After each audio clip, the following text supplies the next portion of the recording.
Hello again to another Agakale React, and today we're watching Why is Blue So Rare in Nature from Bismart. And let's watch it because, why I want to watch it?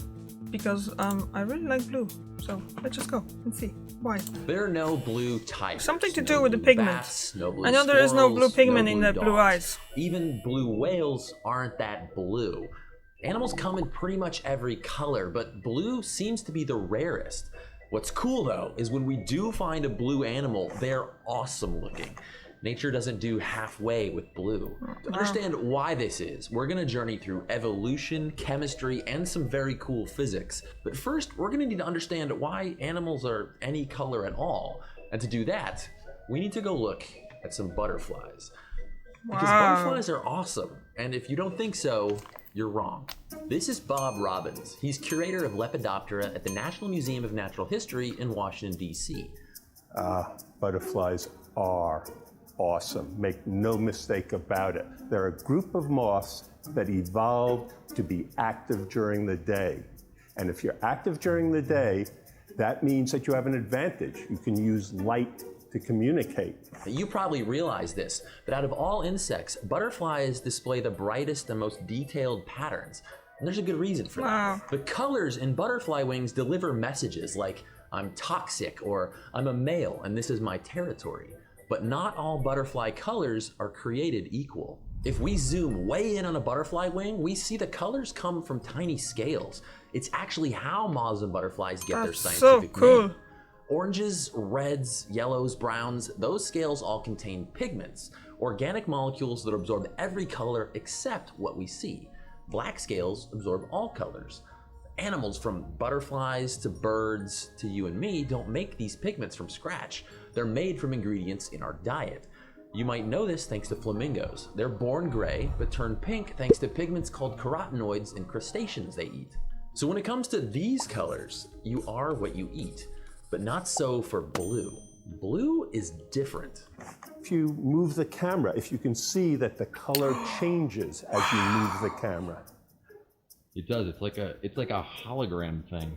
Yeah. And this is because there's no blue pigment in these butterflies. Wait, so they're blue, but they're not really pigment. blue. That's correct. Melly, come on. You're lying to me, butterflies. These are blue morpho butterflies, maybe the prettiest butterflies of all. I mean, they did make it the butterfly emoji. The blue color isn't from a pigment. The blue comes from the shape of the wing scale itself. And when I learned how this works, it kind of blew my mind. If we zoom way in on a blue wing scale, we see these little ridges. If we slice across the scale and look closer, we see those ridges are shaped like tiny Christmas trees. The arrangement of branches is what gives morpho wings their blue color. When light comes in, some bounces off the top surface, but some light passes into the layer and reflects off the bottom surface. For most colors of light, waves reflecting from the top and bottom will be out of phase. They'll be canceled out, and that light is removed. But blue light has just the right wavelength. The reflected light waves are in sync, and that So it's because the light is blue, so it's blue? This hall of mirrors only lets blue light escape. There's even a pigment at the base that absorbs stray red and green light to make the blue even more pure.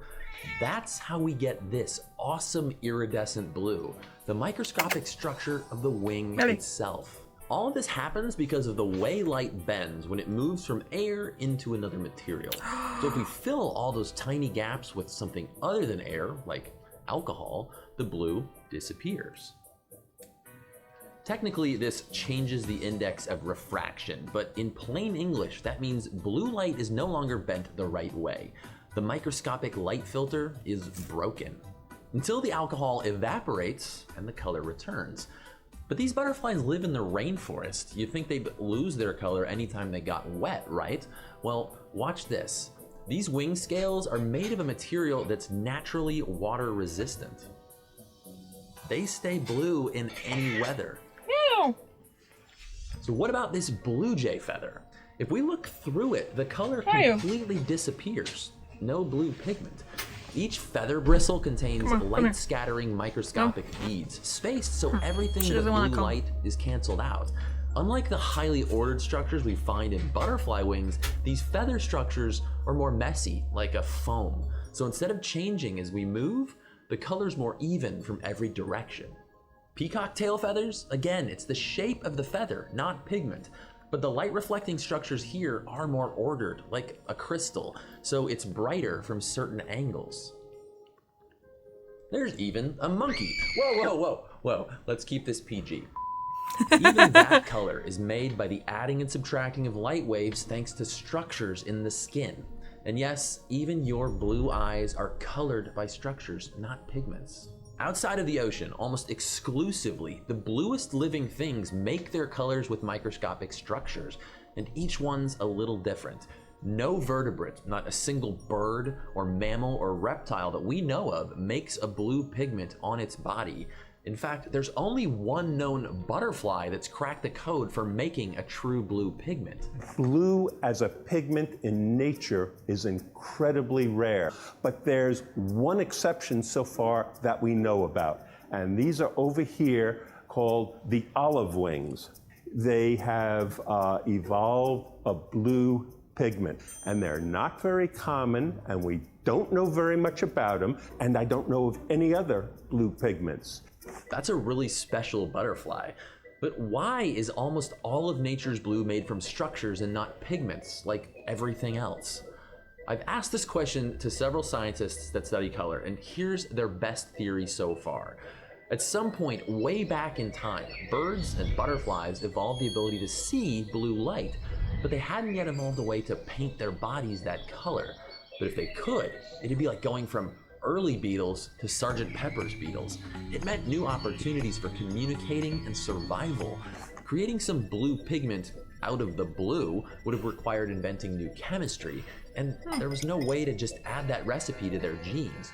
It was much easier for evolution to change the shape of their bodies ever so slightly at the microscopic level and create blue using physics instead. They solved a biology problem with engineering.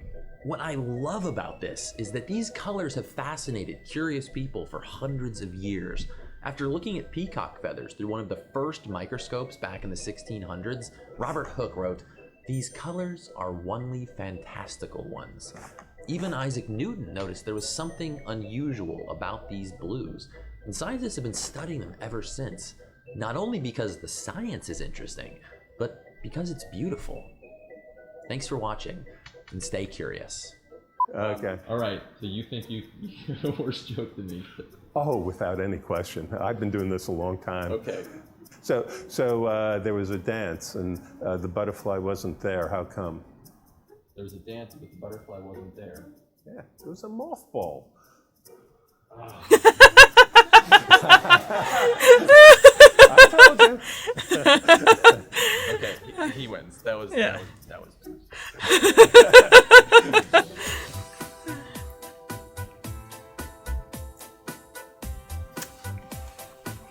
Okay, that joke was kind of bad, but it was kind of good too at the same time. I always laugh on the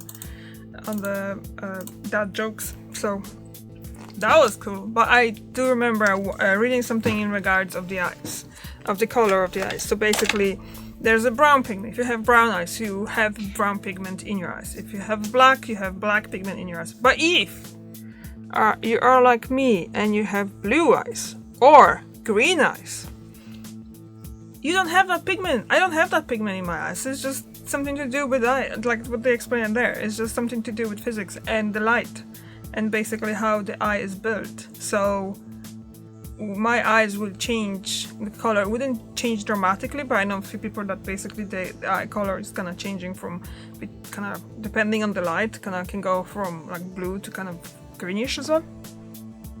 But this thing about the butterflies, it's cool.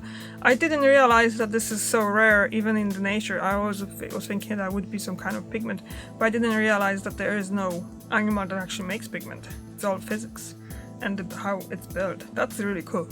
Okay, thank you very much for watching, and I'll see you tomorrow. Bye.